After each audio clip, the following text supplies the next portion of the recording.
This is Amos Euins, a young black man, or a black boy, who was a witness to the JFK assassination, photographed outside of the Texas School Book Depository building. I'll get to his story later, but first let's just note here that according to official documents, his name is Amos Euins, and he's 15 years old. And he's the only black boy witness of the assassination whose name made it into the official documents.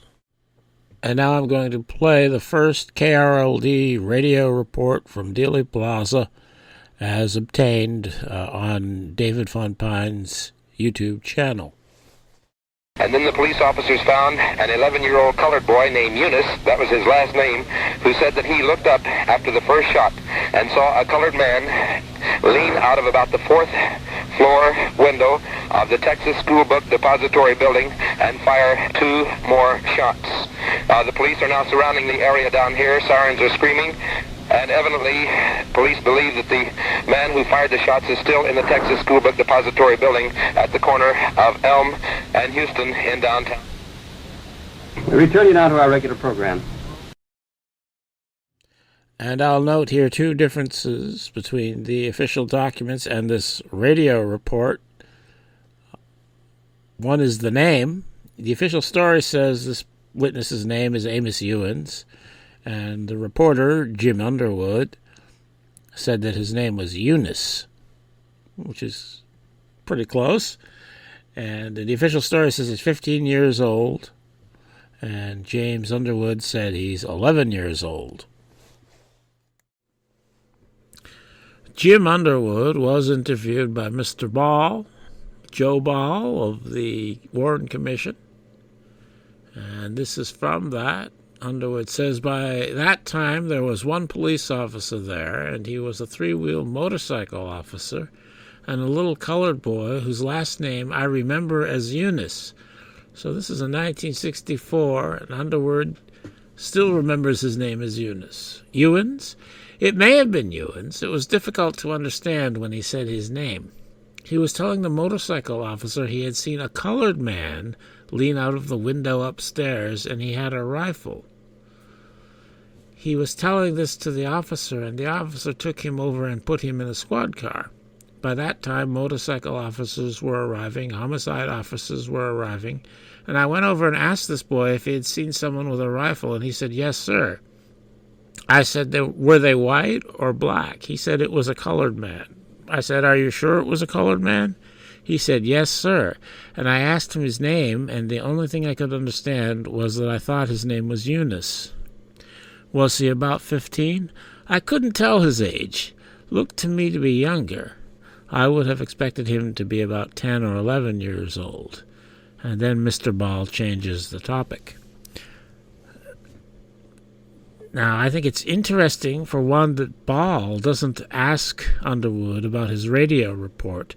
That must be why they're talking to him. It's because he filed that radio report that said that a witness said a black man had been shooting from the building. And, of course, Lee Harvey Oswald was blamed for shooting from the building, and he's not a black man. So that must be why they're talking to Underwood. And yet, amazingly, if they're genuine, that is, Mr. Ball and the Warren Commission, that they didn't bring up his radio report and get into this idea about why Jim Underwood said he was an 11-year-old boy on the radio. Here he says what you might expect someone to say. I thought him to be about 10 or 11, if he hadn't asked how old the boy was. So it seems to me that he probably asked the boy how old he was, and the boy must have told him he was 11. And 15-year-old boys very rarely want you to think they're younger than they are. So I think probably the witness was 11 years old, even though the official story says Amos Euins was 15. Also note here that Underwood says he was with a motorcycle officer, a Dallas Police Department motorcycle officer, a 3-wheel motorcycle officer. And we know who that is. That's Sergeant Harkness, and he told the Warren Commission, I found a little colored boy, Amos Euins, who told me he saw the shots come from that building.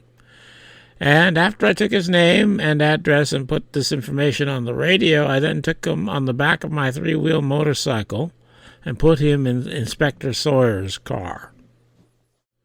And when Amos Euins was interviewed by the Warren Commission, they used this photograph. I think it's Exhibit 365. And I've put the B and the C on the original B and C here just so it can be easily seen. And Euins said, I was here at B, up by the corner across from the Texas School Book Depository. I was coming down like this here, and there was a policeman, there was a little cut. You can come through here. There was a policeman standing right around here. Where was the policeman standing? Mark that with a point C, Amos, right there. So, according to Amos Euins, when being interviewed, he ran this route here. Though he did also say something about crossing a railroad tracks, which isn't in this part of the testimony. The railroad tracks are further south from C, or further west from C, underneath C. So this may not be strictly his story, but it's the story he told according to this exhibit, that he ran from the corner where he saw the assassination to C, where he encountered Sergeant Harkness. And to judge from the photography, it happened a little differently than that. Apparently, Amos Euins ran down the south side of Elm Street to where we can see him here in the Bell film pointing at something. And I think this is a Bond photo. He's running across the street. Another Bond photo, I think. It looks like he's starting to run up the grassy knoll. And then we have photography of him in the parking lot on the top of the hill. So apparently he crossed the fence and went into the parking lot. And then we apparently see him in the Martin film on the back of Sergeant Harkness's motorcycle being driven back to the Texas School Book Depository. And we see him here from some film talking with Sergeant Harkness. And then, as Sergeant Harkness said, as we can see here in this film, he's putting Amos Euins into Inspector Sawyer's car. And then we have a photograph, apparently, on the same day, of Euins in Inspector Sawyer's car. I think some of this photography might be suspicious, but I can't prove any of it is fake or that it was shot later. I'm suspicious of that, but since I can't prove it, I won't get any further into that. So apparently the photographic story matches up pretty well to the stories of Sergeant Harkness and Amos Euins. There are some slight differences, but it's obviously the same story being told, essentially. That is that Euins witnessed the assassination across the street from the Texas School Book Depository here at B, and that he ran west down the street where he encountered Sergeant Harkness and was questioned by Sergeant Harkness and put into Inspector Sawyer's car. That's the consistent story being told so far. We have another account from this document, which is an FBI report of an interview with Garland Slack. Garland Slack was in Dealey Plaza at the time of the assassination, and he said that he saw Officer H.B. Randall picked up a frightened young colored boy who was hiding under a monument. Which boy was supposed to have actually witnessed the shooting of the president? He noticed that Mrs. Allen in the sheriff's office took a statement from this young colored boy. So according to a witness, Garland Slack, there's another colored boy who was found by a different officer. Now, H.B. Randall is not the name of a police officer. I've dealt with this in another recent video. I think it's actually H.B. McLean, but I'm not going to try to defend that here because you can go watch my other videos if you really care, and I doubt that you really do. But anyways, Garland Slack, and there's no reason to think he's lying about anything, Garland Slack saw a police officer who was not Sergeant Harkness, the three-wheeled motorcycle officer. He saw some other officer pick up a frightened young boy who was hiding under a monument. This is not the Amos Euins story. which boy was supposed to have actually witnessed the shooting of the president. And yet, he's a black boy who witnessed the shooting of the president, and he talked to Mrs. Allen in the sheriff's department office, who took a statement from him. And so this is another colored boy whose name should have got into the official evidence, but apparently didn't. And Slack said that a Mrs. Allen took his statement and the young colored boy's statement. And we could see from Slack's statement that Rosemary Allen did take his statement. But if we look at Amos Euins' statement, we could see it was signed by somebody else, somebody named Jones. So even though Slack said that the colored boy was interviewed or a statement was taken from him by the same person that took his statement, something you would think he would have noticed if it were true, and it wouldn't be true. I mean, it wouldn't be false if he thought it was that is what happened. I mean, the same person took his statement. And yet Amos Euins, the only black boy witness we know of in the official story, Amos Euins' statement was taken by somebody named Jones. And apparently, according to this official information, there was a deputy, C.J. Jones, and that looks like it's the person who signed the Amos Euins statement. So, to me, it looks like we have two different black boys here, even though the official story says there was only one. And Forrest Sorrells, the Secret Service agent in charge of the Dallas office and the investigation, actually told the Warren Commission that there were two colored boys. The little colored boy mentioned he was there with another colored boy that ran off when this thing happened. At the first shot, this boy ran off. He said he stayed there, but the other boy ran off. I didn't make any effort to get in touch with him because he apparently saw nothing. So according to Forrest Sorrells, the Secret Service agent in charge of the investigation, he knew of another witness whom he did not make any effort to get in touch with because he apparently, even though he never talked to him, he apparently saw nothing. The president was murdered here, and the guy in charge of the investigation knows of another witness, and he made no effort to get in touch with him, he says. And in this frame of the Darnell film, we can see apparently two people, one of them much smaller than the other, hiding under a monument, which is where Slack said the police officer found the little black boy, even though that's not where Sergeant Harkness found him. We see apparently two of them hiding under a monument here very shortly after the president was shot. So I think the evidence is certain here. There were two colored boys. Forrest Sorrells said so, and the Darnell film says so. I noticed Forrest Sorrells here says that he talked to the boy who didn't run off. The boy who ran off is the one that he never even attempted to contact. However, the boy that ran off, the boy who ran down Elm Street and ran up the grassy knoll and into the parking lot and was found by Sergeant Harkness, that's the official story boy. That's Amos Euins.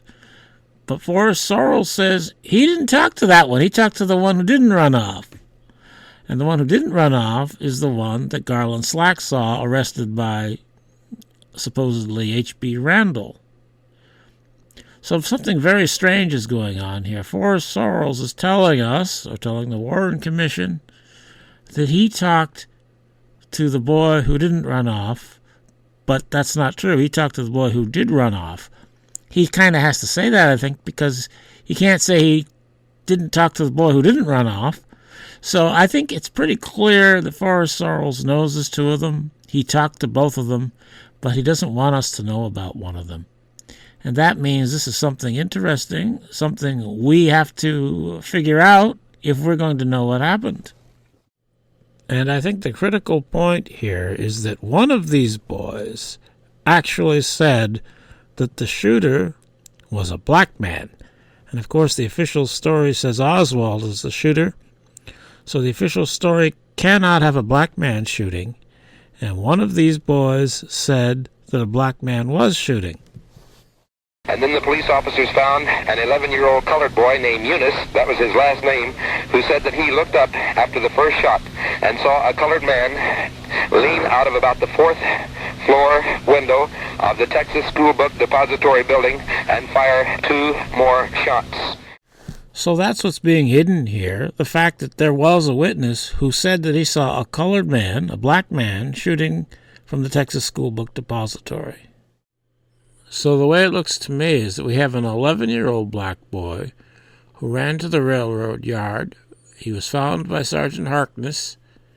He was put in Sawyer's car, questioned by Jim Underwood, and taken by Sorrells to the sheriff's office. And he saw a colored man shooting. And Sorrells talked to him. And he talked to both of them. And then we have a 15-year-old who was found by Officer H.B. Randall under the monument, taken by Randall to the sheriff's office, and he gave a statement to Rosemary Allen. And I have Deputy Jones here. I'm not sure about the second part there, but I think he gave a statement to Rosemary Allen that we don't have anymore, and he saw a white man shooting. So there's 2 distinctly different stories and 2 different black boy witnesses.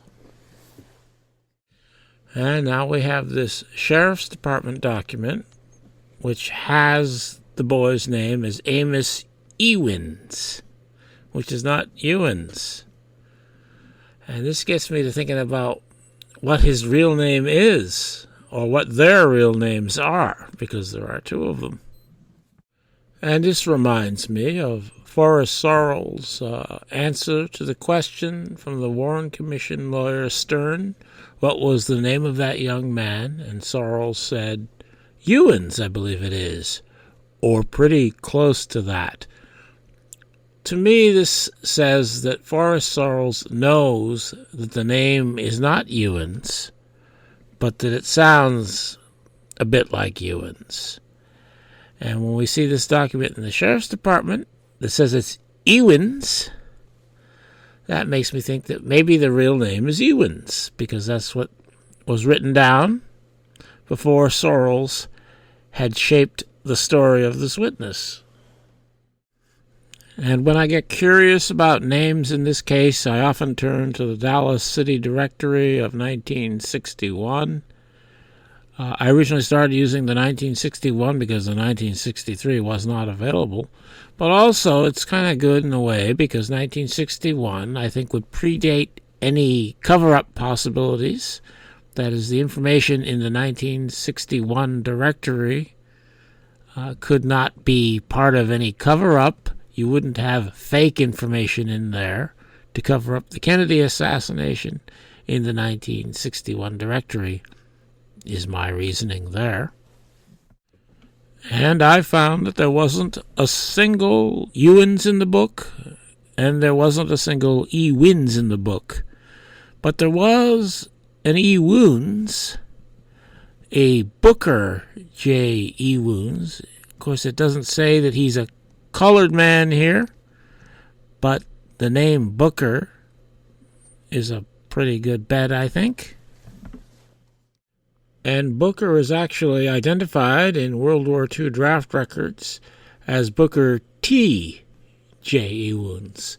Now, I don't know if Booker T is really part of his name or not, but whether it is or not, I think the Booker T is revealing in that either he is a black man named after Booker T. Washington, or whoever wrote his name down just wrote Booker T because he's a black man named Booker.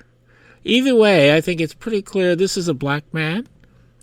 He's the only one in the Dallas phone book in 1961, and I think it probably is Amos's father. And using the name Euins, looking on at this ancestry site, there are references to 2 boys, one of which would have been about 11 at the time of the assassination, and one of which would have been about 15 at the time of the assassination. And one of them, the 11-year-old, would have been named Ernest L. Euins, and the 15-year-old Leonard E. Euins. So my conclusion is that Amos Euins is a conflation of two brothers who were at the scene of the assassination. One of them, an 11-year-old named Ernest L. Euins, and the other, a 15-year-old named Leonard E. Euins. And I think the 11-year-old is the one who ran down the street and into the parking lot area, the one we call Amos Euins in the photography. The photography of him on the motorcycle and in the police car, I'm not sure about. I think they might have photographed those two later with the 15-year-old. And this one that's leaving the Texas School Book Depository to go to the Sheriff's Department, I think, is the 11-year-old, if you can follow that. Since I have concluded that there were two black boys who were brothers who witnessed the assassination, I am interested in knowing where exactly both of them were. As I have covered already, Amos Euins, one of the brothers, I'm not certain which one, but he sold to us as the 15-year-old. So they probably were using the 15-year-old brother to be Amos Euins. So the 15-year-old said he was at position B on this exhibit, where the red B is up there. That's just behind a pillar sort of thing, a pedestal. You can use it as a pedestal, directly across from the Texas School Book Depository building. And official story apologist Dale Myers dealt with this issue of the location of the witness Amos Euins, though of course he doesn't question there being any more than one Amos Euins, and his name is Amos Euins according to Dale Myers. And here what Myers did was he composed this graphic from frames from the Dorman film, and according to his composition, that white area there is not represented in the film. I myself have tried to do this, and I've come up with a different result than Dale Myers has here. And I am of the opinion that such a reconstruction as this is arbitrary. That is, you can control, to some extent at least, how large that white area is, what exactly it covers, and all that. Or not exactly what it covers, but how large the area is. That is, it's so simple to match this up and make a true larger picture from the frames of the film. At least that's my opinion.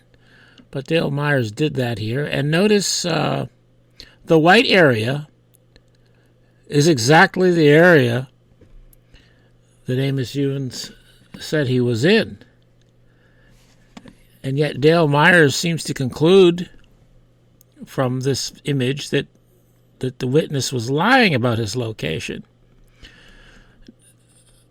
Oh, the picture's so small I can't read it there. Let me get to it and waste your time while I do so. What Myers says on the bottom there is the Dorman, Bell, and Hughes films record the area where Euins claimed to be before, during, and after the shooting. Yet Euins and his alleged companion are not apparent in any of them. Oh, I'm surprised here that Myers does mention the alleged companion, which I say is his younger brother. But later on, Euins denied, or the witness we call Amos Euins denied that he was there with anybody. He said he was there alone. I'm surprised that Myers didn't go with that, because that does seem to be the official story. Perhaps Myers has to include in his evidence the fact that Sorrells said there were two of them. That's hard to deny, because Sorrells did say that under oath to the Warren Commission. Maybe Myers deserves a little more credit than I tend to give him. but I don't think I'll give it to him. Anyway, with his caption here, Myers seems to be implying that the witness, Amos Euins, is lying about where he was. And given the fact that Myers' meticulous reconstruction here includes a blank spot where Amos Euins said he was, it seems to be a strange graphic to use to prove that. Because if Amos Euins was where he said he was, you wouldn't see it here anyway, because that's where the white spot is. But that's Dale Myers for you. Now allow me to draw your attention to these two people here. The official story tells us that that is the Glovers, Tony Glover and her mother. The official story also tells us that they are standing on that pillar or that pedestal I was talking about. I was on the corner of Elm and Houston, and I was up on a pedestal. But you can't see that pillar or pedestal in this photography because it somehow escapes the Dorman film.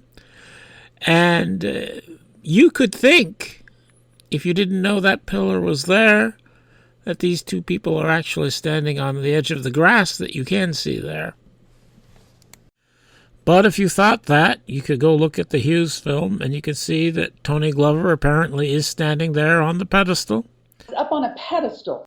There's someone in an elevated position wearing her distinctive blue outfit with her distinctive ponytail. So she's in the Hughes film holding her hands up in the air and facing the Texas School Book Depository building. And she can also be seen here in the Bell film, not holding her hands up in the air, as the presidential limousine passes in front of her. And in this graphic I have all three films together, a frame from each film, showing Tony Glover. And in the Bell film, as I just showed, she has her hands down while the car passes in front of her. On Houston Street, she has her hands straight up in the air like she's signaling a field goal when the car passes in front of her. And in the Hughes film, she's got her hands up in the air a little differently there. But the car is not passing in front of her at this time. The car is off to her right, making the turn still onto Elm Street.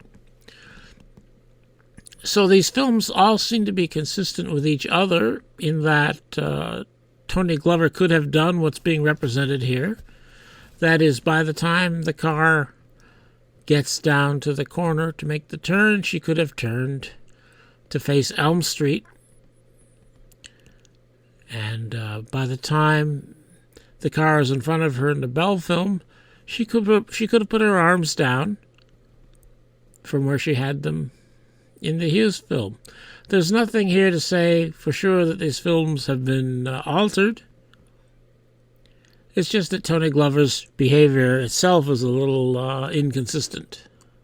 That is, she has her hands up in the air with the car in front of her when the car is on Houston Street. And she also has her hands up in the air when the car is still on Houston Street in the Hughes film, but not in front of her. That is, she's turned around and put her hands up in the air again before the car gets in front of her. And by the time the car is in front of her, as we can see in the Bell film, her hands are down again.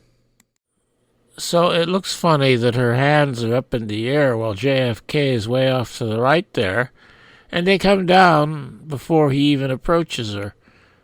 And that might indicate there's something wrong with this film. That is, perhaps it's been altered. And if it's been altered in the area where Amos Euins said he was. And now I'm going to go back to the Dorman film, which was the basis for this Dale Myers construction. I have found two different versions of this film online, and I'll call this one the Grodin version. And you can see the Glovers there in the Grodin version. And I'll call this one the Gridis Holland version, because that's the name of the YouTube account I got it from. And you can see the Glovers here in this version.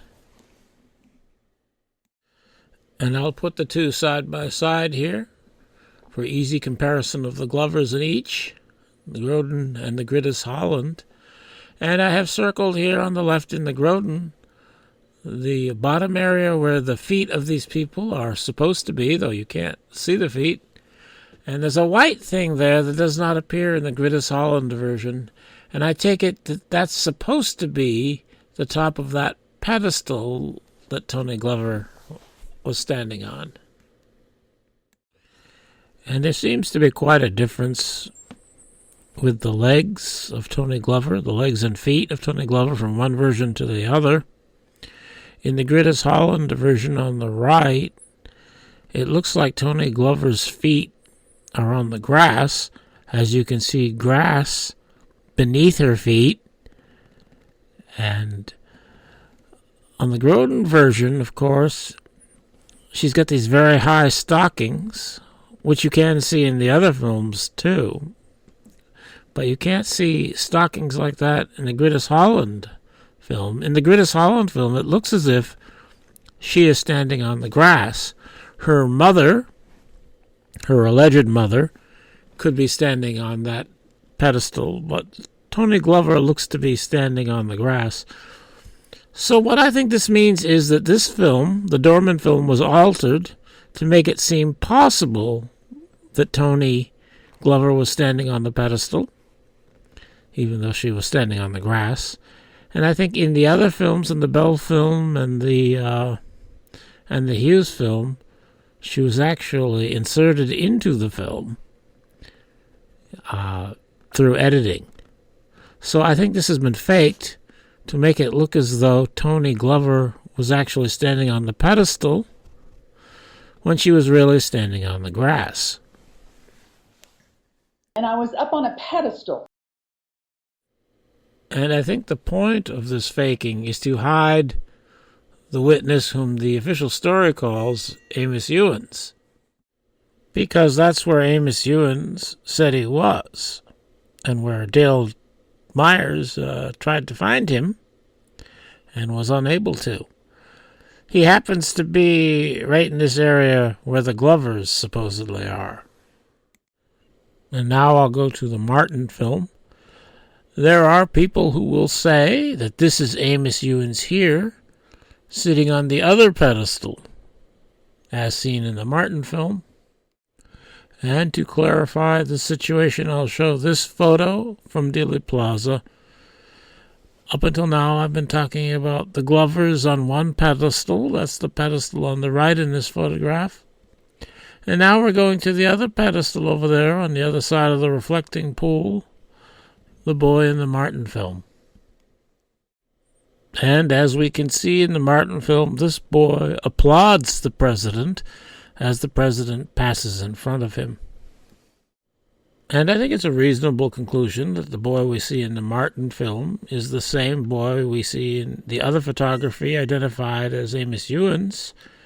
The boy in the Martin film does look like he's probably a black boy. You can't be certain, but it looks like his face is black. He's wearing some kind of a hat, as he wears in the other, or carries in the other photography. And he has a lighter colored top as compared to his pants, which are darker than the top. And that's the same in the other photography. So I think it's probably the same boy. And this same person can be seen in the Bell film as the president passes by. Though the person in the Bell film looks a lot fatter than the person in the Martin film. And if you compare this person in both films, the person in the Bell film, the film on the left here, not only looks fatter, he's not applauding when the president passes by. He's just sitting there still with his fat ass on the pedestal there. It's as if somebody altered the Bell film to hide the fact that this is the slim young black boy. So, as I have concluded, we have an 11-year-old and 15-year-old brothers here. We have two brothers and we have two pedestals. And film alteration has been done involving these two pedestals. So I think what this means is that the two boys were each on one pedestal. And the younger one, the 11-year-old, was on the left one that we see in the Martin film. And I think the 15-year-old was standing on the other pedestal, the one that we see in the other films and in the Dorman film. And that therefore somebody was placed on the pedestal over the 15-year-old black boy who was there. And then the story became it was Tony and Glover and her mother standing on that pedestal, when really it was the 15-year-old black boy, the one who came to be known as Amos Euins, the conflation of the two into one, if you see what I mean. So I'm saying that the Bell film was altered to make the boy on one pedestal appear not to be the 11-year-old black boy, and that they neglected to alter the boy in the Martin film because whoever was doing the alterations in the Martin film wasn't aware of this issue or wasn't aware that this boy on the pedestal was one of the Amos Euins boys, and that the Dorman, Bell, and Hughes films were altered to hide the fact that the 15-year-old was standing on the other pedestal. They want to hide the 11-year-old because the story is that Amos Euins was at the other pedestal. And they want to hide the 15-year-old standing on the pedestal because if we saw him standing there where Amos Euins in the story said he was, we would realize that he's not the same boy that you can see in the other photography, that ran down the street. And because here in the Darnell film, this one frame of the Darnell film, I think that's the two of them there immediately after the shooting, before the smaller one ran down the street. And you can see in this, you can't see them very well, but you can see they're dressed differently. So if we saw the 15-year-old dressed differently, standing on the, or sitting on the pedestal where the Glovers ended up being, if we saw him there, we would see he's wearing different clothing, and we would know he's not the same boy in the photography down the street. So they had to hide both boys on the pedestals in order to conflate them into one boy, the 15-year-old. And the point of conflating these two witnesses is to remove the 11-year-old from the story because he saw a black man shooting, and they can't just ask the 11-year-old to lie about it because he's not old enough to lie well, continuously under pressure, whereas the 15-year-old should have better lying skills, and that's the way they did it. Now, if the boy questioned by the three-wheel motorcycle officer, that's Sergeant Harkness, if he told Jim Underwood that the shooter was a colored man, why didn't he tell the police officer, Sergeant Harkness, that? We have Underwood say here, in Underwood's Warren Commission testimony, he says of the little boy, he was telling the motorcycle officer he had seen a colored man lean out of the window upstairs and he had a rifle.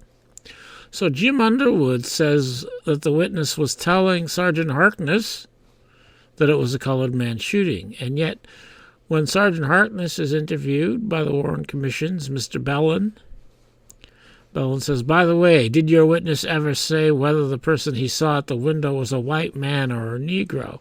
This shows that Mr. Bellin knows that this is an issue. That is, that the witness, whom he's calling Amos Euins, said that the shooter was a black man. But he never gets explicit about that. And Sergeant Harkness says, he just said he couldn't identify him. That is what he told me. So Sergeant Harkness is claiming here that he was not told that the shooter was a black man. And I think this is interesting from Sergeant Harkness's testimony. I found a little colored boy, Amos Euins, who told me he saw the shots come from that building. Mr. Bellin, now you just picked out a little small book, one of those little pocket notebooks? Yes, sir, or a notepad from your pocket here. Is that the original notation that you made? Yes, sir.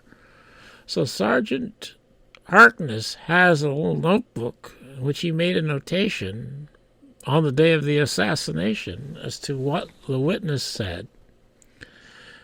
When did you make that notation? Immediately after the shooting. Is that your own record that you have kept in your possession since then? Yes, sir, I turned. You turned what? After I took his name and address and put this information on the radio, I then took him on the back of my three-wheel motorcycle and put him in Inspector Sawyer's car. And we never hear about that notebook again. It was not entered into evidence, and I think that's important because if the witness that he's calling Amos Euins had told him that the shooter was a black man, then he would have written that down in his notebook. But we don't get to see the notebook, and Mr. Bellin doesn't ask Harkness to read from the notebook. So the evidence of the notebook apparently just disappeared. But he does say here that he put the information on the radio, and we do have a recording of the radio traffic. The only time Sergeant Harkness on the radio says anything about a witness is this instance right here. 260. 260. I have a witness that's saying something from the fifth floor of the Texas Depository Bookstore, Houston and Elm. I have him with me now. We're going to feel off about it. That's all Harkness ever says about a witness. And nobody on the radio recording we have today says anything about a colored man shooting. We do have this FBI document here, which is a documentation of Shanklin. Shanklin was the FBI agent in charge of the Dallas office, and they're getting updates in Washington from Shanklin. And apparently these are recorded in the order in which these updates came in. And the first red boxed area there, it says, Mr. Shanklin related that the shots came from the fourth floor. He stated the Dallas police is maintaining liaison and has offered assistance. They do not know whether the shots were fired by a white person or a colored person. The first story was that a colored man leaned out of a window, but they do not know they are searching the whole building. Now, note here it says Shanklin said it was the fourth floor, and that Harkness in his report said fifth floor. And Shanklin has the information that it was a colored man in this first report, whereas that never appears on the recording we have now, but it probably appeared on the radio traffic originally. Otherwise, Shanklin probably wouldn't have known about it, because Shanklin was not on the scene interviewing witnesses. He was in communication with the Dallas Police Department, either through a liaison, as they say here, or maybe he was listening to the radio itself. Either way, his information would have to come from a radio report, probably from the scene. And Sergeant Harkness, in the recording we have now, never says anything about the fourth floor or a colored man shooting. So this makes me very suspicious that the radio recording has been altered to eliminate this information about a colored man shooting. And we don't get to see Sergeant Harkness's notebook. And if it had been a colored man shooting, if that's what he'd been told, he probably would have written in his notebook. So it looks to me like they're covering up the fact that this witness, the little colored boy, whatever his name might be, that they're covering up the fact that he reported seeing a colored man shooting. Now, the Shanklin report mentions something about a fourth floor, but the Harkness report on the radio says fifth floor, not fourth floor. But on the radio recording, apparently the dispatcher has heard something about the fourth floor, because he says, and this comes after Harkness, well after Harkness's report, well, all the information we have received, 9, indicates that it did come from about the 5th or 4th floor of that building. Why would the dispatcher think there was anything about a 4th floor at all if he hadn't heard it on the radio? And yet, there's no mention of the 4th floor on the radio. His mention here is the only one we have on the recording as it exists now.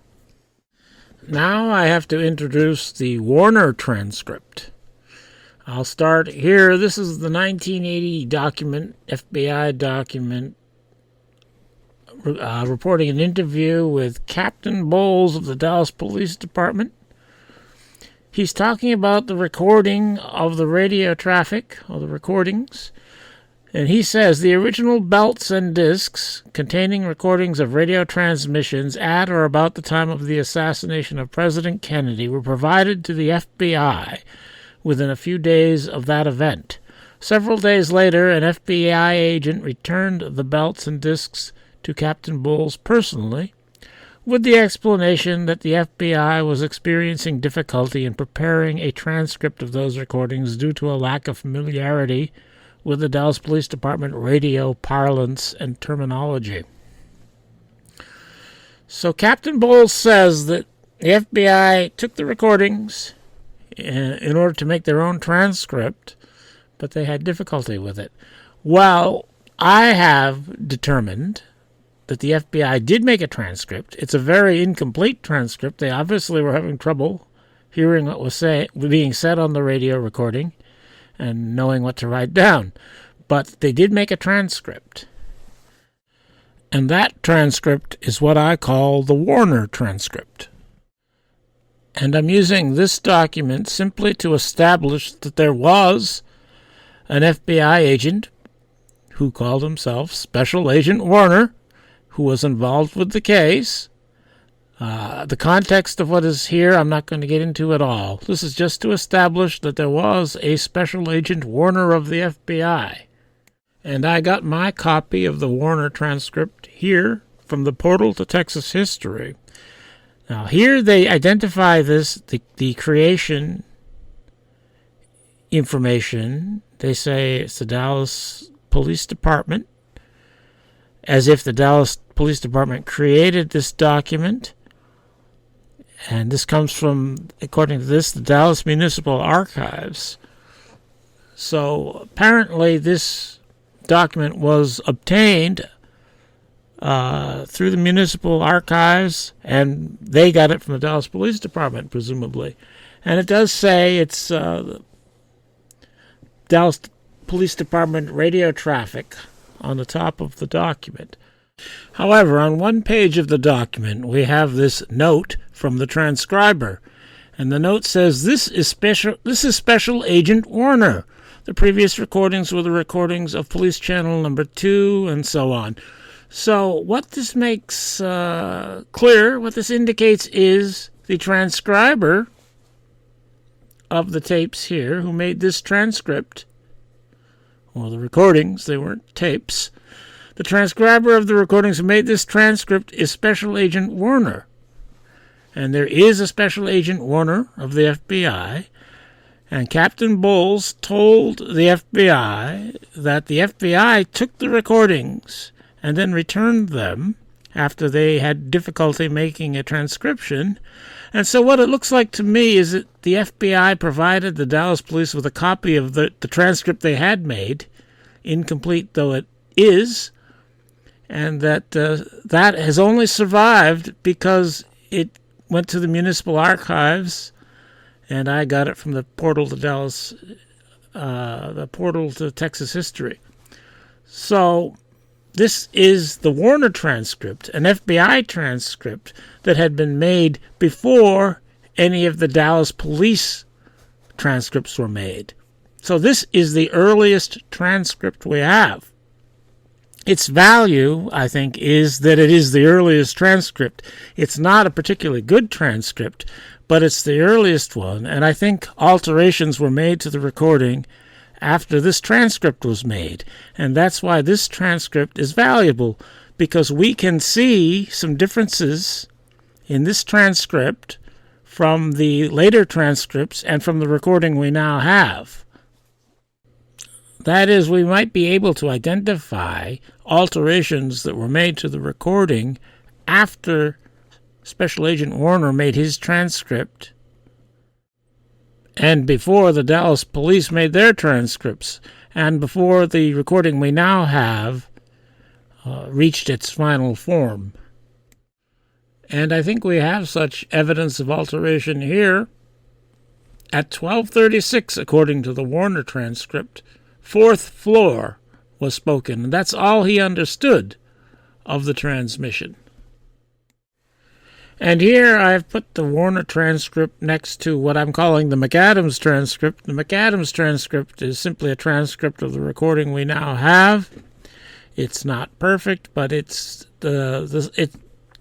pretty well reflects the recording we now have, as do the Dallas police transcripts. And by matching up the 12:36 time, the one thing that Warner understood, we can see exactly where this Warner transmission falls on the McAdams transcript. And it just so happens that fourth floor was heard during what we now have as the Sergeant Harkness transmission, where he says clearly it's fifth floor. And so we have Special Agent Warner hearing something about the fourth floor, which is what the witness Amos Euins said, fourth or fifth floor, according to the Underwood report. So the only place that fourth floor is ever heard on the recordings is here during what is now the Sergeant Harkness transmission that says fifth floor. Special Agent Warner heard that, and he heard it before the Dallas police made their transcripts and before the recording had been altered to obliterate mentions of the fourth floor and the colored man shooting. Here's a graphic I made a few years ago, and the first item on here is Victoria Adams hears fourth floor at about 12:37. That's a little complex, so I'm not going to try to explain that here. The complex part of that would be explaining the time, 12:37, but it's easy to understand the other part of it. Victoria Adams told the Warren Commission, while she was out front of the building after the shooting, "I paused there to listen to the report on the police radio, and they said that the shots had been fired, which apparently came either from the second floor or the fourth floor window. And so I panicked, as I was the only open window on the fourth floor. So then I decided maybe I had better go back in the building," and going up the stairs. So she hears fourth floor on the radio, and it's significant to her because she was on the fourth floor during the shooting. So I think it's pretty, and she's a pretty good witness. She remembers things very well. So I think this is a pretty good indication that she really did hear fourth floor on the police radio that she was listening to out in front of the building. And as I've gone over here, the dispatcher apparently heard mention of a fourth floor, and he's talking at 12:40, so he heard it before then. And Special Agent Warner heard fourth floor at 12:36. So I think that means that fourth floor was spoken at 12:36, and the recording we have now doesn't say anything about the fourth floor. It says the fifth floor. So I think that means that the Sergeant Harkness transmission here represents an alteration on the recording. That this has been altered. I said that, didn't I? 260. I have a witness that's saying something from the fifth floor of the Texas department bookstore at Houston and Elm. I have him with me now. We're going to seal off the building. Now, I don't think mention of the fourth floor is particularly important here. I don't think they would have bothered altering the recording because someone said fourth floor. But it's a marker for what Amos Euins, or what Eunis, according to Underwood, said. That is, he said that the little black boy said that he saw a black man shooting from about the 4th floor. So, because Amos Euins reported that, or not Amos Euins, whatever, I forget his name now, Leonard E. Euins, or whoever it is, because the little black boy said that, and Sergeant Harkness got on the radio and repeated that, they had to get rid of that message because they don't want a report of a black man shooting. And so they got rid of that message by recording another message over it. That is, this Sergeant Harkness message comes from a different place on the recording, and they put it over his original report where he mentioned the 4th floor and a colored man shooting. And we have evidence of alteration to the recording from the Warner transcript itself. From this, from page 26, there is a note to the transcriber. Now, it's not clear to me where this note to the transcriber originates, that is, whether it was spoken on the recording or whether Special Agent Warner is the originator of this note and he's talking to a transcriber that's going to be in the Dallas Police Department. It's kind of messy, but it does indicate that the recording has been altered. Note to the transcriber: the records have been recorded out of context for a few sentences. Do not transcribe anything after the sentence 2:20, I'll be out of the car at the location. The part not to be transcribed starts 41:41. Begin transcribing with the sentence, we have an epileptic seizure, which will follow immediately. I think this was on the recording that Special Agent Warner was listening to, and that he actually transcribed the note here, and that he did transcribe the part that it says not to transcribe in the note. But it could be that Special Agent Warner wrote this as instructions for the police transcriber. I don't know. But whoever is the composer of this note, what it means is that the recording has been altered. That's what that says. The recording has been altered. And the transcript pages show where the recording has been altered. I guess I should explain why page 26 is a different color. When I originally found this document, I only found one version of it, which is the browner color there, not the black and white color. And the page that the transcriber note appears on was absent from that collection of images. But the back of it, this collection of images scans the front and the back of each sheet of paper.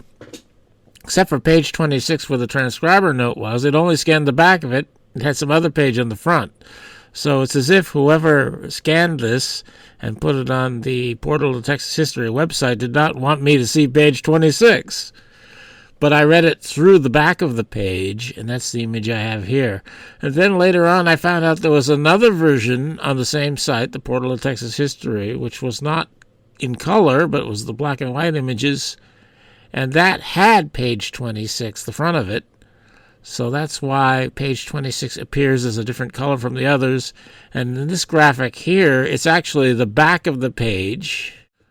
And I was able to read the typing through the back of the page and then mirror it again, and through the use of filtering software. Anyway, that's the reason the color is different for page 26 than the other pages. Is because the website, Portal to Texas History, presented this document inconsistently.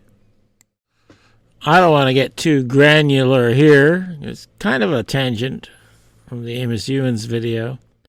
But basically what this shows is that part of the recording from later in the recording, around 10 minutes before 2 o'clock, was recorded over part of the recording around 10 minutes to 1 o'clock.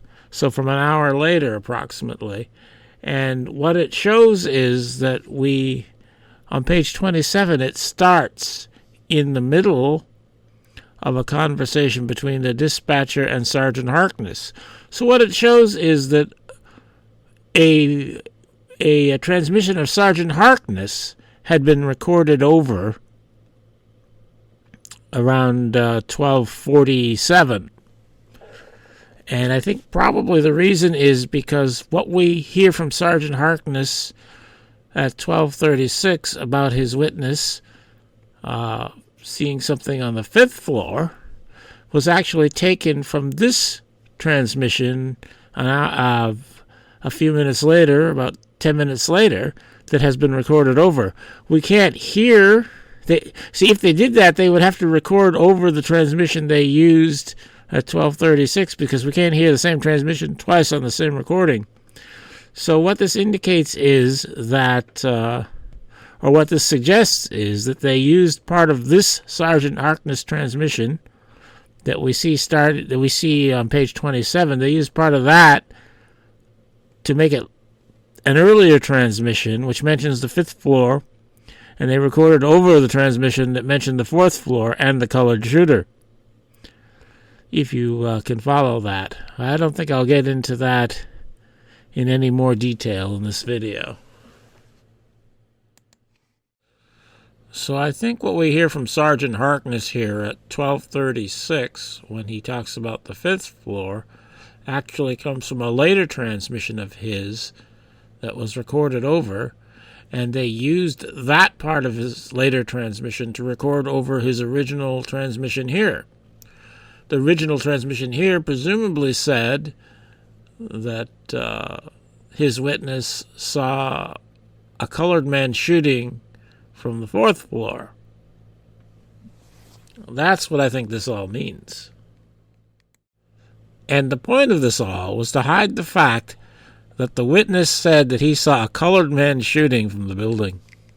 Who said that he looked up after the first shot and saw a colored man lean out of about the 4th floor window of the Texas School Book Depository building and fire 2 more shots. And I'll note here that it's understandable that witnesses might identify a different floor than the actual floor when looking at the building from the outside, because the 1st floor doesn't have windows across it the way the other floors do. So in this instance, when the little black boy said about the 4th floor, I think it's understandable that he might think the 5th floor is the 4th floor. And I've numbered the floors here so that you can see what I mean if you care. So there is ample evidence to demonstrate that the Secret Service, the Dallas Police, the Warren Commission, and perhaps the FBI cooperated to hide the fact that a witness told the Dallas Police that he saw a black man shooting from the Texas School Book Depository building. And the reason for doing so was that they knew that a black man had been shooting from the building.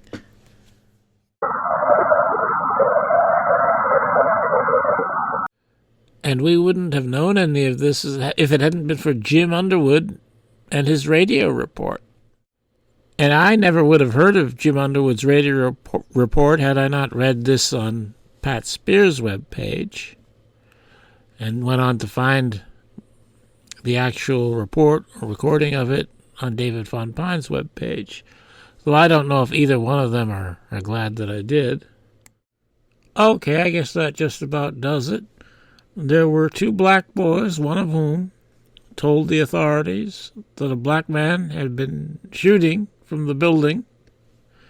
And the authorities, the murderers, went to a lot of trouble by conflating 2 witnesses into one, by changing their names, creating a name, Amos Euins, and somehow persuading one of the original boys, presumably, or maybe they got a 3rd boy to play the role, I don't know, convincing him to lie about things by altering the photography and by altering the police radio recording and transcripts. So they thought this was pretty important to hide the fact that a black man had been shooting from the Texas School Book Depository building.